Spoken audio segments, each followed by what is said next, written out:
La morte della campionessa di volley Sara. Un lungo applauso all'entrata del feretro e le lacrime della famiglia, l'omaggio dei trevigiani, funerali di Gilberto Benettoni in un duomo blindato questa mattina a Treviso. La morte della campionessa di volley Sara Anzanello, la sua sofferenza per la nuova malattia che l'aveva aggredita, la leucemia, in un post su Facebook in cui si leggeva la sua grande voglia di vivere. Incendio nell'Agordino, continuano le operazioni di spegnimento. Ieri sera 20:10 l'assessore regionale Bottaccini, il peggior incendio boschivo degli ultimi 30 anni. Ancora una tragedia sulla strada, 48enne muore in sella alla sua moto a Pederobba. Ieri il terribile schianto in tangenziale a Treviso con la morte di una coppia di coniugi. Camion prende fuoco in corsa lungo la A4 tra Cessalto e San Donà. Il camionista si salva, il traffico in tilt. Assalti con l'esplosivo ai bancomat, i carabinieri di Vicenza sgominano una banda di trasfertisti, i banditi venivano dal Foggiano, colpivano e tornavano in Puglia. Controlli antidroga dei carabinieri nelle scuole del Veneziano, a sorpresa, oltre ad alcuni studenti, pizzicata anche un insegnante.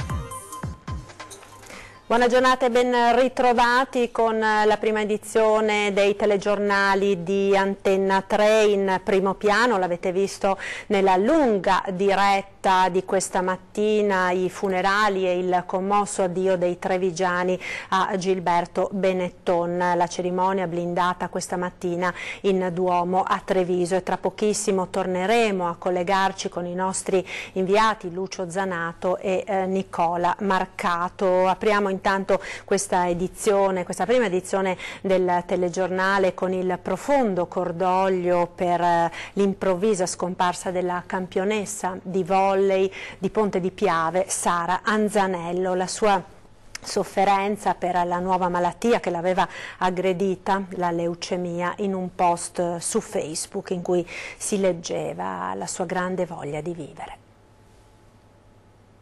Ho paura, non sarà l'emozione migliore da avere, però non avere certezze fa paura. Se volete mandarmi un piccolo pensiero, una preghiera per i credenti, un po' di energia positiva che aiuti il mio corpo a fare piazza pulita di ciò che non va bene, io sono qui per lottare, mai mollare, crederci sempre, come ho fatto in tutta la mia vita. È il post che Sara Anzanello, la campionessa di pallavolo di Ponte di Piave, morta ieri a 38 anni, aveva pubblicato sui social, invitando gli amici e i sostenitori a condividere le sue parole per essere di supporto. Scriveva: a chi come me deve superare delle difficoltà. Attendeva un nuovo trapianto Sara. Nel 2013 l'epatite, contratta in Azerbaigian, poi la diagnosi di un tumore al sistema linfatico.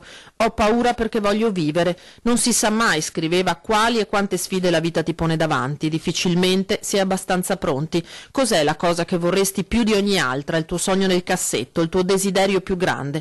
Il mio sogno è vivere, semplicemente vivere, passeggiare, stare all'aria aperta, un bel bagno in un mare limpido, la sabbia sotto i piedi, la neve candida che mi circonda in una giornata invernale di sole, i miei quadri, la mia cucina, il mio piccolo orto sinergico, una serata con la mia famiglia e con le persone a cui voglio bene. Vivere, senza grandi pretese, ma vivere. Non ce l'ha fatta Sara. Il male, che l'aveva smagrita pur lasciandole la sua voglia di lottare, alla fine ha prevalso. E il volley italiano è in lutto. Dal letto di ospedale al Liguarda di Milano aveva seguito la nazionale ai mondiali, gioendo per l'argento conquistato dalle ragazze che vestono oggi la divisa che tante volte lei ha indossato. I funerali di Sara martedì nella sua Ponte di Piave.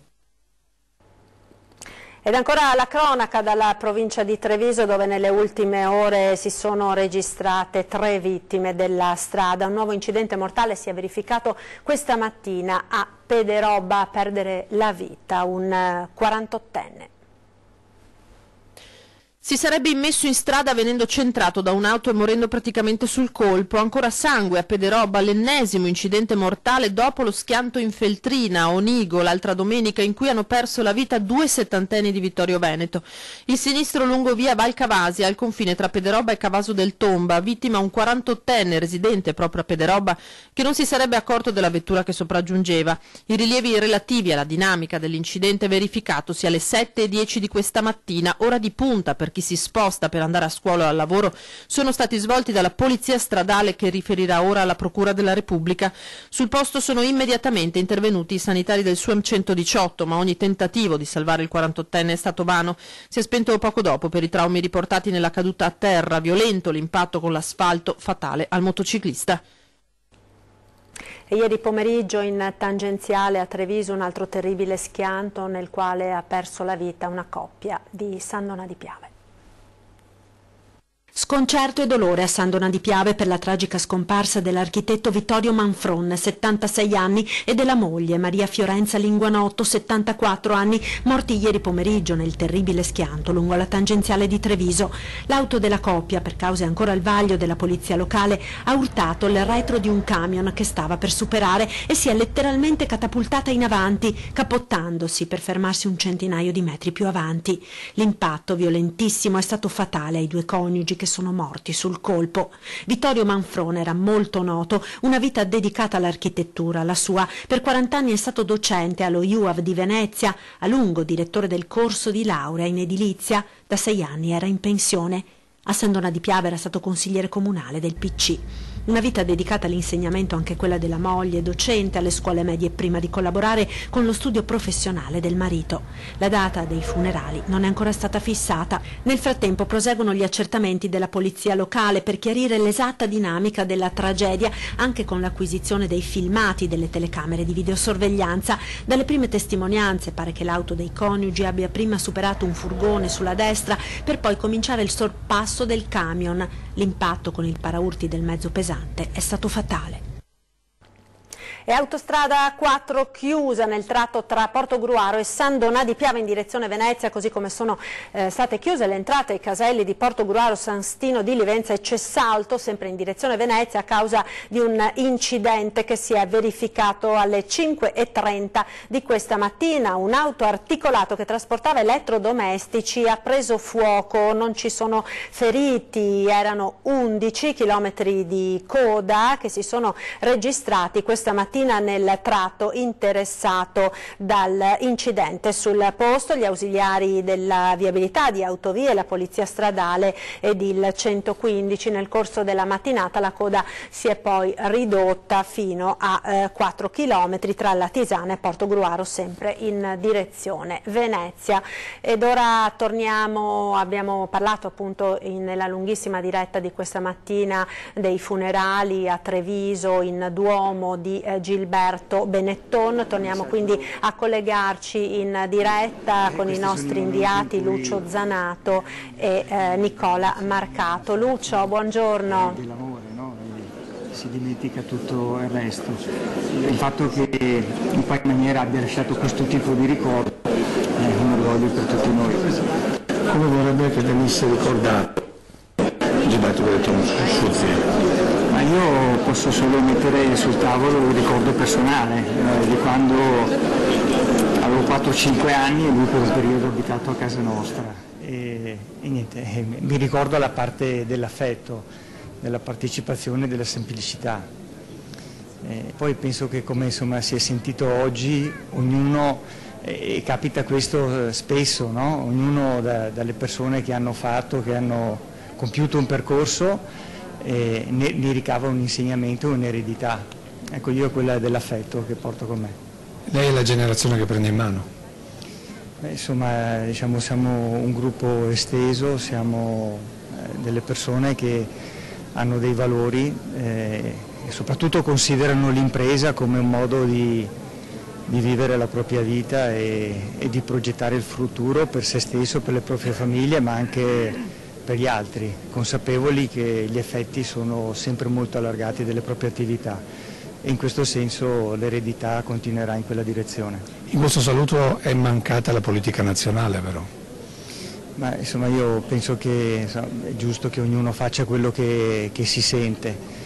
Avete visto voi pochi momenti fa è arrivata una signora a farmi le condoglianze in nome delle persone comuni e questa cosa fa piacere.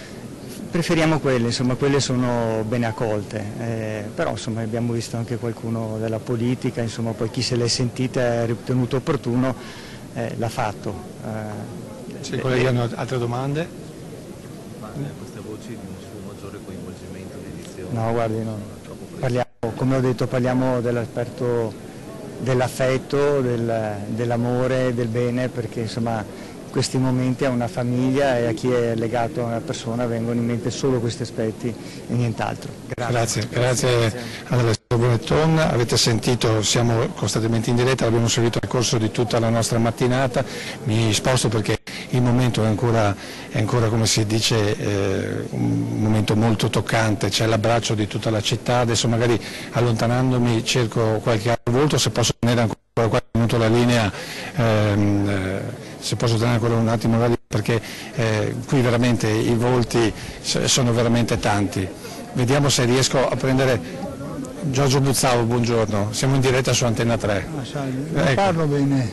Beh, solo una parola per definire Gilberto Benetton, lei ha condiviso tutto. Un uomo di parola, un grande uomo, basta la parola. In questo momento non so cosa dire, basta la parola. Cosa ci mancherà di lui? Tanto, una strada era più alta che davanti a una strada. Purtroppo non ha finito la strada, non ha fatto la strada insieme. Ci sarà qualcun altro che porta avanti questa strada? No comment. Grazie.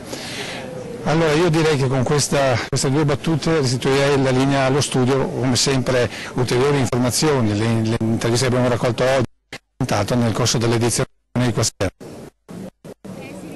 A Lucio Zanato e a Nicola Marcato per la lunga diretta di oggi in occasione dei funerali di Gilberto Benetton. Noi proseguiamo questa edizione del telegiornale ancora con la cronaca, con l'emergenza dell'incendio nella Gordina. Oggi pomeriggio nuovo vertice nel quartiere generale della Protezione Civile a Taibon a Gordino. Intanto ieri sera 20:10 con l'assessore regionale alla Protezione Civile del Veneto Giampaolo Bottaccin abbiamo fatto il punto su quelli che sono anche gli scenari futuri. Sentiamo. La situazione è molto complessa, stiamo parlando dell'incendio boschivo probabilmente più grande degli ultimi 30 anni in Veneto, ha complicato non poco la gestione dell'incendio, soprattutto nella giornata di ieri il vento, e quindi è uno scenario molto complesso. Diciamo che il lato nord è stato bloccato questa sera e adesso siamo concentrati nell'intervento nella Valle di San Lucano e lì ci vorrà un po' di tempo. Abbiamo delle previsioni che ci danno nuvole basse. Ecco perché abbiamo attivato anche un ulteriore altro elicottero di dimensioni maggiori rispetto a quelli che sono già sul campo, perché potrebbe esserci il rischio, uso condizionale naturalmente, che i Canadair non siano completamente efficaci. Da sabato pomeriggio è prevista pioggia, con piogge molto forti già a partire da sabato sera, domenica e anche lunedì, quindi questo da un lato ci aiuta perché aiuta a spegnere l'incendio, dall'altro non ci aiuta per nulla perché con una situazione compromessa post incendio potrebbero innescarsi fenomeni di carattere idrogeologico che appunto stiamo cercando di prevedere. E la cronaca dal Padovano perché è mistero sull'identità del corpo di una donna trovato nel canale Battaglia. Una donna di un'età stimata tra i 60 e i 70 anni è tutto ciò che per ora si sa del cadavere ritrovato nelle acque del canale Battaglia vicino alla frazione di Mezzavia a Montegrotto Terme, la cui identità rimane ancora avvolta nel mistero. Il corpo è stato recuperato dai vigili del fuoco dopo la segnalazione di un passante che lo aveva notato affiorare dall'acqua. La donna non aveva con sé i documenti né presentava vistosi segni di ferite. Sul posto sono intervenuti anche i carabinieri della compagnia di Abano Terme. Ed è stata sgominata dai carabinieri di Vicenza e di Valdagno una banda di 6 malviventi che hanno imperversato nel Veneto colpendo assalti ai bancomat utilizzando l'esplosivo. Il blitz dell'arma è scattato in Puglia dove con il supporto dei militari di Foggia sono stati eseguiti provvedimenti restrittivi. Le indagini hanno permesso di accertare che il gruppo proveniente dalla cittadina foggiana giungeva in tempi e con modalità diverse nel Vicentino poco prima di mettere a segno i colpi con auto a noleggio oppure in aereo. Arrivato sul posto il comando rubava un'auto usata per mettere a segno il colpo e poi dopo appunto aver fatto esplodere i bancomat i malviventi rientravano in Puglia sempre con tempi e modalità diverse. Ed ora linea alla regia per qualche istante di pubblicità, tra poco.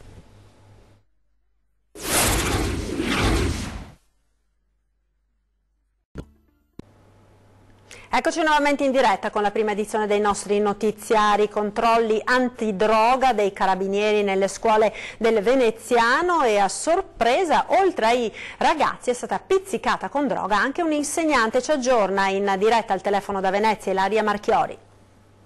Buongiorno da Venezia, dove sta continuando l'operazione Scuole Sicure da parte dei Carabinieri, che hanno individuato proprio in una scuola del Veneziano, grazie all'impiego anche dell'unità cinofila, un insegnante e anche degli alunni per uso di stupefacenti. Uno studente è anche stato denunciato per spaccio. 2 alunni sono stati sorpresi con una modica quantità di droga, dopodiché una volta sottoposti alla perquisizione domiciliare, uno di loro è stato trovato in possesso di 43 grammi di marijuana suddivisa in dosi e quindi è scattata la denuncia per detenzione ai fini di spaccio. L'altro studente invece è stato segnalato alla prefettura come assuntore di droga. La cosa inaspettata però, proprio come dicevamo all'inizio, è che insieme a lui è stata segnalata anche un'insegnante. Durante il controllo, infatti, il cane ha più volte marcato la docente, che poi ha confermato proprio ai carabinieri di fare uso di hashish. Da Venezia è tutto, restituisco la linea allo studio. Ed ancora un maxi sequestro di capi d'abbigliamento contraffatti al China Ingross di Padova, in azione stavolta la Guardia di Finanza. Baschi verdi della Guardia di Finanza nuovamente tra i capannoni del centro ingrosso Cina di Padova, nell'ambito di un'operazione che ha portato al sequestro di quasi 1000 tra capi di abbigliamento e accessori contraffatti per un valore commerciale di oltre 50.000 euro. Tra le ditte individuali nel mirino delle fiamme gialle, un blitz scattato con latente perquisizione di 2 negozi che avevano in vendita oltre 900 articoli tra pullover e jeans dei più noti brand di moda, da Gucci a Chanel fino al marchio Alberta Ferretti. Dopo i negozi, controllata anche l'azienda di un cittadino cinese che vendeva accessori di noti marchi sempre contraffatti. Per i titolari delle 3 ditte è scattata la denuncia. Continuiamo con la riforma delle banche di credito cooperativo. Sentiamo.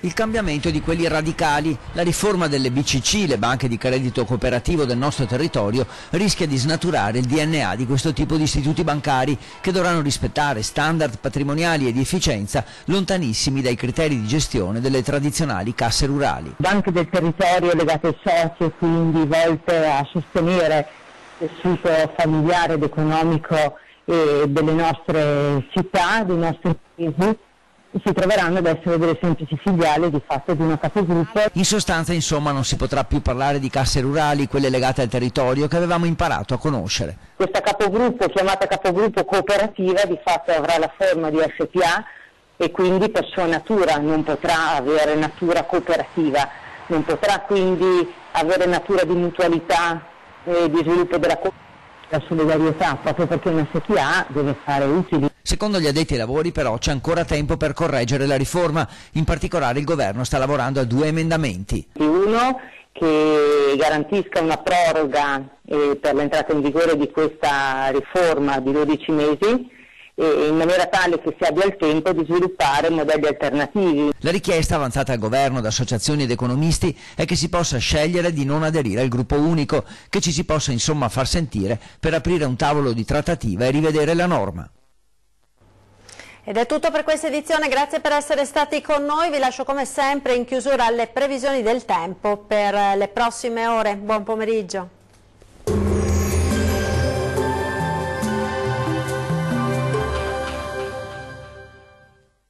Ben ritrovati al meteo. Cambia il tempo sulle nostre regioni, investite da un'intensa ondata di piogge. Ma vediamo il dettaglio.